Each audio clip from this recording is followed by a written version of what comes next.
আসসালামু আলাইকুম প্রিয় দর্শক, শরণার্থী আপডেটের নতুন ভিডিওতে সবাইকে স্বাগত জানাই যারা যুক্ত হয়েছেন এই ভিডিওতে বিভিন্ন দেশ থেকে। চ্যানেলটি সাবস্ক্রাইব করে ফেসবুক পেজটি লাইক ফলো করে যুক্ত থাকলে প্রতিদিনের আপডেট তথ্য প্রতিদিন দেখতে পাবেন।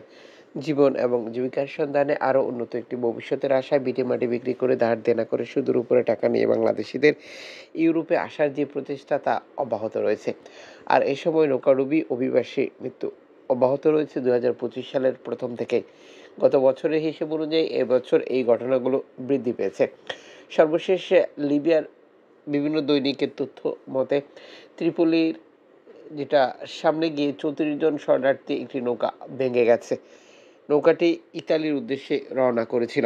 সর্বশেষ তথ্য অনুযায়ী এনজিও সংস্থা টোটের মাল যে তথ্যটি দিয়েছে তা হচ্ছে, আমরা একটি জাহাজ ভেঙে যাওয়ার তথ্য পেয়েছি, যেই ঘটনাটি ঘটেছিল 5 তারিখে। ত্রিপোলির উত্তরে এই ঘটনাটি ঘটে।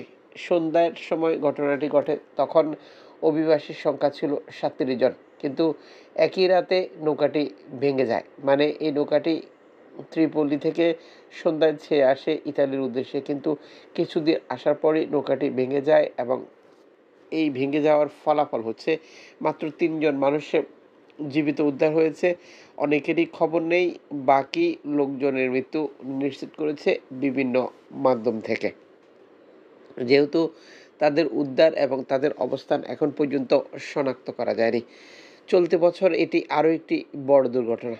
এখন পর্যন্ত এই দুর্ঘটনায় কোন জাতীয়তার অভিবাসী ছিল তা নিশ্চিত করা যায়নি। ইতালি সরকারের সর্বশেষ তথ্যগুলোতে যা নিশ্চিত করেছে, চলতি বছরও ধারাবাহিকভাবে বাংলাদেশিদের অবৈধভাবে ইতালি আসার যে প্রচেষ্টা সেটি অব্যাহত রয়েছে এবং বাংলাদেশি অভিবাসীরা এখন পর্যন্ত ইতালিতে প্রবেশের ক্ষেত্রে 1 নম্বর স্থানে রয়েছে। বর্তমান প্রধানমন্ত্রী এবং শরিক দল গত বছরের মাঝখানে বাংলাদেশকে নিরাপদ দেশের তালিকায় অন্তর্ভুক্ত করে যে বিজ্ঞাপন বা যে প্রজ্ঞাপন জারি করেছিল, তার উদ্দেশ্য ছিল বাংলাদেশি অভিবাসী ইতালিতে আসা কমানো। কিন্তু সেই চেষ্টা যে এখনও ব্যর্থ তার প্রমাণ হচ্ছে একই সময়ে যেটা চলতি মাসেও রেকর্ড সংখ্যক বাংলাদেশির ইতালিতে অবৈধভাবে প্রবেশ। এদিকে IAM সর্বশেষ তথ্য অনুযায়ী নিশ্চিত করেছে, এই বছর ভূমধ্যসাগর এখন পর্যন্ত 473 জনের অভিবাসীর মৃত্যু হয়েছে, যেটি কমপক্ষে।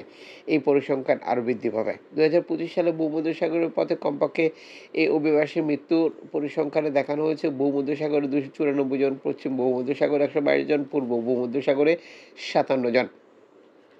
অভিবাসীদের বাঁচাতে ইউরোপীয় ইউনিয়ন এবং এনজিও সংস্থাগুলোকে আহ্বান জানিয়েছে এই সংগঠনটি। প্রসঙ্গত, চলতি বছরে ইউরোপে প্রবেশের ক্ষেত্রে কঠোর অবস্থানে রয়েছে বিভিন্ন দেশ, আর যে কারণে নৌকাডুবি দুর্ঘটনা বৃদ্ধি পেয়েছে, অভিবাসী মৃত্যু যেটি লাফিয়ে লাফিয়ে বৃদ্ধি পাচ্ছে। এই দুর্ঘটনাগুলোতে রেকর্ড সংখ্যক মানুষ তাদের প্রিয়জনকে হারাচ্ছে। এদিকে এনজিও সংস্থা সর্বশেষ নাদির নিশ্চিত করেছে, তারা শরণার্থী উদ্ধার করার জন্য ভূমধ্যসাগরে ফিরে এসেছে। বর্তমানে তারা মাল্টা উপকূলে রয়েছে। আপনারা জানেন যে এনজিও সংস্থাগুলো বিপদগ্রস্ত অভিবাসীদেরকে উদ্ধার করে এবং নিরাপদে ইতালিতে বা নির্ধারিত গন্তব্যে পৌঁছে দেয়। এদিকে CI5 সর্বশেষ এক্সেন্ডের বার্তা নিশ্চিত করেছে, আবারও শরণার্থী উদ্ধার করার জন্য তাদের মিশন তারা শুরু করে দিয়েছে। ভূমধ্যসাগরে বিপদগ্রস্ত অভিবাসীদেরকে তারা উদ্ধার করবে এবং নিরাপদে ইতালিতে হস্তান্তর করবে। এদিকে হিউম্যানিটি ওয়ান তাদের উদ্ধারকৃত অভিবাসীদের নিরাপদে ইতালিতে হস্তান্তরের তথ্য শেয়ার করেছে। এর আগে বিপদগ্রস্ত অবস্থা থেকে তারা শরণার্থীদেরকে উদ্ধার করার পর ইতালি কর্তৃপক্ষ একটি বন্দরে নামানোর অনুমতি দেয়, আর সেখানে তারা অভিবাসীদেরকে নিয়ে গেছে। এই অভিবাসীদেরকে নামানোর পর আবারও তারা ভূমধ্যসাগরে ফিরে আসবে অভিবাসী উদ্ধারের জন্য। দর্শক, যুক্ত থাকুন। আপনার কাছে কোনো তথ্য থাকলে সেটি লিখুন, তা অন্যরা জানতে পারবে।